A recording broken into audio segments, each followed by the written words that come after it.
How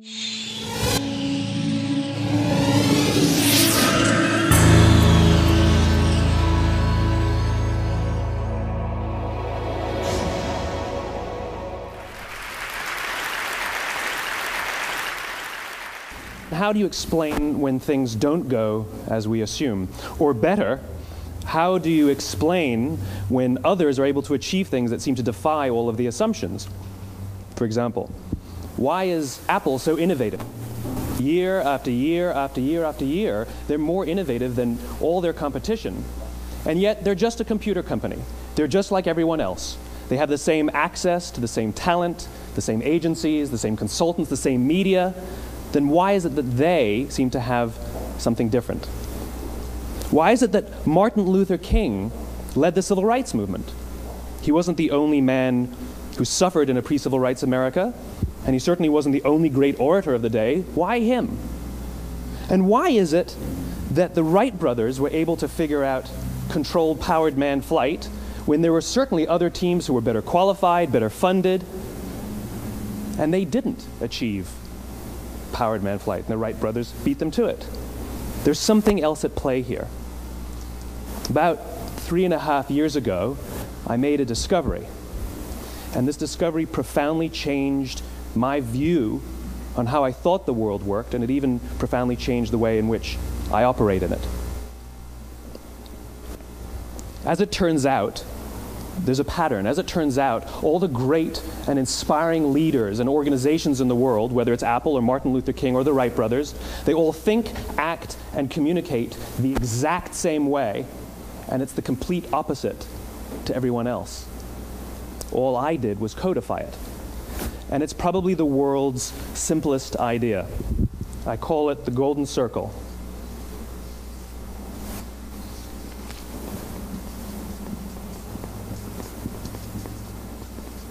Why, how, what?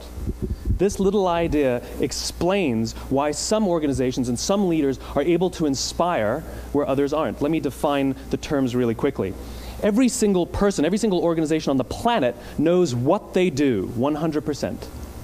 Some know how they do it, whether you call it your differentiating value proposition or your proprietary process or your USP. But very, very few people or organizations know why they do what they do. And by why, I don't mean to make a profit. That's a result. It's always a result. By why, I mean what's your purpose? What's your cause? What's your belief? Why does your organization exist? Why do you get out of bed in the morning? And why should anyone care? Well, as a result, the way we think, the way we act, the way we communicate is from the outside in. It's obvious. We go from the clearest thing to the fuzziest thing. But the inspired leaders and the inspired organizations, regardless of their size, regardless of their industry, all think, act, and communicate from the inside out. Let me give you an example. I use Apple because they're easy to understand and everybody gets it. If Apple were like everyone else, a marketing message from them might sound like this. We make great computers. They're beautifully designed, simple to use, and user-friendly. Want to buy one? Meh. And that's how most of us communicate. That's how most marketing is done, that's how most sales is done, and that's how most of us communicate interpersonally. We say what we do, we say how we're different or how we're better, and we expect some sort of behavior, a purchase, a vote, something like that. Here's our new law firm. We have the best lawyers with the biggest clients. We have, we always perform for our clients, do business with us. Here's our new car. It gets great gas mileage. It has, leather seats. Buy our car. But it's uninspiring. Here's how Apple actually communicates. Everything we do, we believe in challenging the status quo. We believe in thinking differently. The way we challenge the status quo is by making our products beautifully designed, simple to use, and user-friendly. We just happen to make great computers. Want to buy one? Totally different, right? You're ready to buy a computer from me. All I did was reverse the order of the information. What it proves to us is that people don't buy what you do, people buy why you do it. People don't buy what you do, they buy why you do it. This explains why every single person in this room is perfectly comfortable buying a computer from Apple. But we're also perfectly comfortable buying an MP3 player from Apple, or a phone from Apple, or a DVR from Apple. But as I said before, Apple's just a computer company. There's nothing that distinguishes them structurally from any of their competitors. Their competitors are all equally qualified to make all of these products. In fact, they tried. A few years ago, Gateway came out with flat-screen TVs. They're eminently qualified to make flat-screen TVs. They've been making flat-screen monitors for years. Nobody bought one. And Dell. Dell came out with MP3 players and PDAs. And they make great quality products, and they can make perfectly well-designed products, and nobody bought one. In fact, talking about it now, we can't even imagine buying an MP3 player from Dell. Why would you buy an MP3 player from a computer company? But we do it every day. People don't buy what you do, they buy why you do it. The goal is not to do business with everybody who needs what you have. The goal is to do business with people who believe what you believe. Here's the best part. None of what I'm telling you is my opinion. It's all grounded in the tenets of biology, not psychology, biology. If you look at a cross-section of the human brain, looking from the top down, what you see is the human brain is actually broken into 3 major components that correlate perfectly with the golden circle. Our newest brain, our Homo sapien brain, our neocortex, corresponds with the what level. The neocortex is responsible for all of our rational and analytical thought and language. The middle 2 sections make up our limbic brains, and our limbic brains are responsible for all of our feelings, like trust and loyalty. It's also responsible for all human behavior, all decision-making, and it has no capacity for language. In other words, when we communicate from the outside in, yes, people can understand vast amounts of complicated information like features and benefits and facts and figures. It just doesn't drive behavior. When we communicate from the inside out, we're talking directly to the part of the brain that controls behavior, and then we allow people to rationalize it with the tangible things we say and do. This is where gut decisions come from. You know, sometimes you can give somebody all the facts and your figures, and they say, I know what all the facts and details say, but it just doesn't feel right. Why would we use that verb? It doesn't feel right. Because the part of the brain that controls decision-making doesn't control language. And the best we can muster up is, I don't know, it just doesn't feel right. Or sometimes you say you're leading with your heart or you're leading with your soul. Well, I hate to break it to you, those aren't other body parts controlling your behavior. It's all happening here in your limbic brain, the part of the brain that controls decision-making and not language. But if you don't know why you do what you do, and people respond to why you do what you do, then how will you ever get people to vote for you or buy something from you, or more importantly, be loyal and want to be a part of what it is that you do? Again, the goal is not just to sell people who need what you have. The goal is to sell to people who believe what you believe. The goal is not just to hire people who need a job. It's to hire people who believe what you believe. I always say that, you know, there's, if you hire people just because they can do a job, they'll work for your money. But if you hire people who believe what you believe, they work for you with blood and sweat and tears. And nowhere else is there a better example of this than with the Wright brothers. Most people don't know about Samuel Pierpont Langley. And back in the early 20th century, the pursuit of powered man flight was like the dot-com of the day. Everybody was trying it. And Samuel Pierpont Langley had what we assume to be the recipe for success. I mean, even now, you ask people, why did your product or why did your company fail? And people always give you the same permutation of the same 3 things. Undercapitalized, the wrong people, bad market conditions. It's always the same 3 things. So let's explore that. Samuel Pierpont Langley was given $50,000 by the War Department to figure out this flying machine. Money was no problem. He held a seat at Harvard and worked at the Smithsonian and was extremely well connected. He knew all the big minds of the day. He hired the best minds money could find, and the market conditions were fantastic. The New York Times followed him around everywhere, and everyone was rooting for Langley. And how come we've never heard of Samuel Pierpont Langley?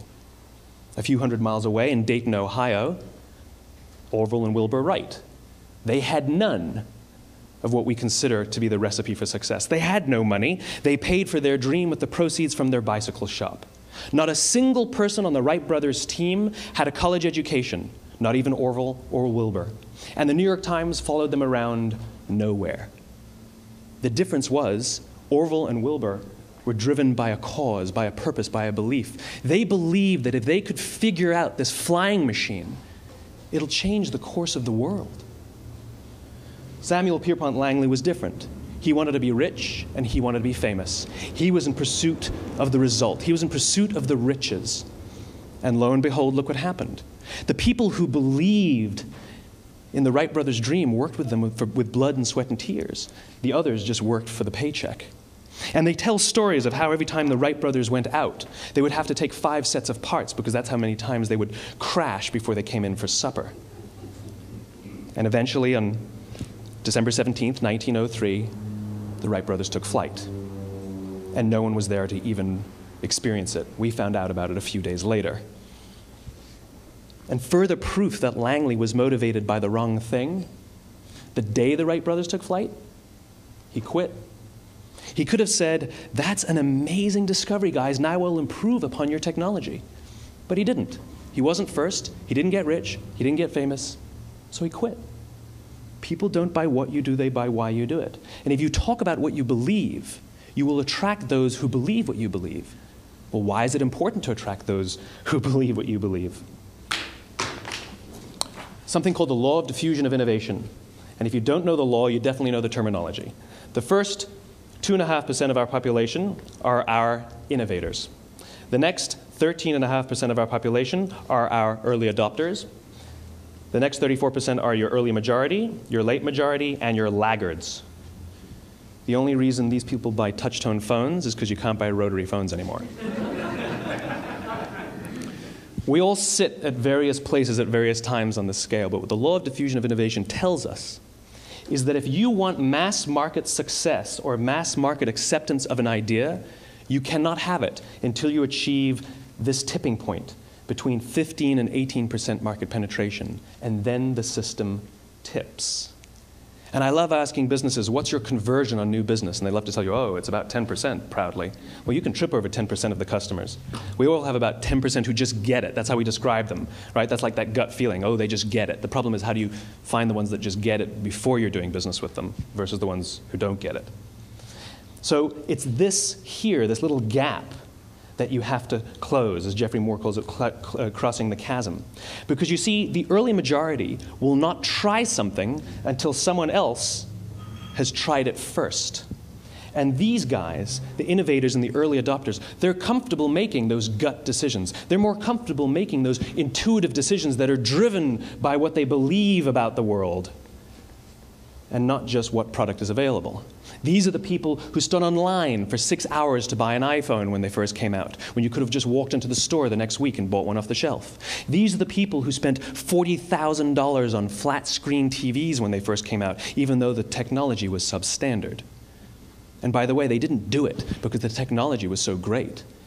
They did it for themselves. It's because they wanted to be first. People don't buy what you do, they buy why you do it. And what you do simply proves what you believe. In fact, people will do the things that prove what they believe. The reason that person bought the iPhone in the first 6 hours, or stood in line for 6 hours, was because of what they believed about the world and how they wanted everybody to see them. They were first. People don't buy what you do, they buy why you do it. So let me give you a famous example, a famous failure and a famous success of the law of diffusion of innovation. First, the famous failure. It's a commercial example. As we said before a second ago, the recipe for success is money and the right people and the right marketing conditions, right? You should have success then. Look at TiVo. From the time TiVo came out about 8 or 9 years ago to this current day, they are the single highest quality product on the market. Hands down, there is no dispute. They were extremely well funded. Market conditions were fantastic. I mean, we use TiVo as a verb. I TiVo stuff on my piece of junk Time Warner DVR all the time. But TiVo is a commercial failure. They've never made money. And when they went IPO, their stock was at about $30 or $40 and then plummeted, and it's never traded above 10. In fact, I don't think it's even traded above 6, except for a couple of little spikes. Because you see, when TiVo launched their product, they told us all what they had. They said, we have a product that pauses live TV, skips commercials, rewinds live TV, and memorizes your viewing habits without you even asking. And the cynical majority said, we don't believe you, we don't need it, we don't like it, you're scaring us. What if they had said, if you're the kind of person who likes to have total control over every aspect of your life, boy, do we have a product for you. It pauses live TV, skips commercials, memorizes your viewing habits, etc., etc. People don't buy what you do, they buy why you do it, and what you do simply serves as the proof of what you believe. Now let me give you a successful example of the law of diffusion of innovation. In the summer of 1963, 250,000 people showed up on the Mall in Washington to hear Dr. King speak.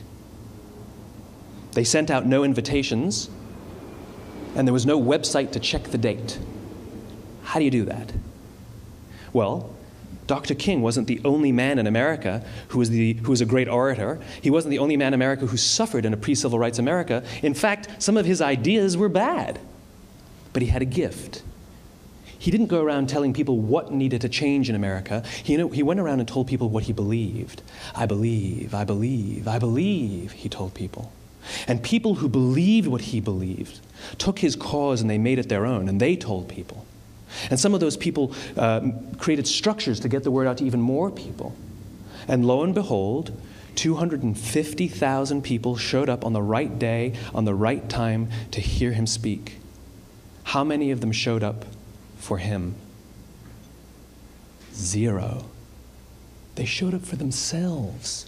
It's what they believed about America that got them to travel on a bus for 8 hours to stand in the sun in Washington in the middle of August. It's what they believed, and it wasn't about black versus white. 25% of the audience was white. Dr. King believed that there are 2 types of laws in this world, those that are made by a higher authority and those that are made by man. And not until all the laws that are made by man are consistent with the laws that are made by the higher authority will we live in a just world. It just so happens that the civil rights movement was the perfect thing to help him bring his cause to life.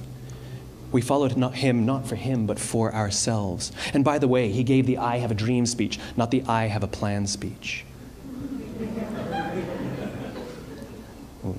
Listen to politicians now with their comprehensive 12-point plans. They're not inspiring anybody. Because there are leaders and there are those who lead. Leaders hold a position of power or authority, but those who lead inspire us. Whether they're individuals or organizations, we follow those who lead not because we have to, but because we want to. We follow those who lead not for them, but for ourselves. And it's those who start with why that have the ability to inspire those around them or find others who inspire them. Thank you very much.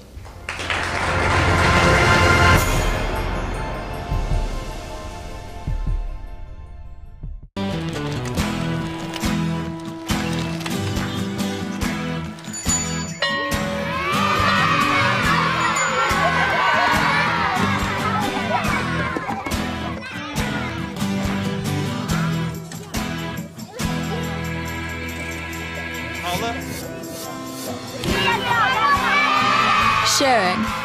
That's video on the Human Network. Siska, welcome to the Human Network.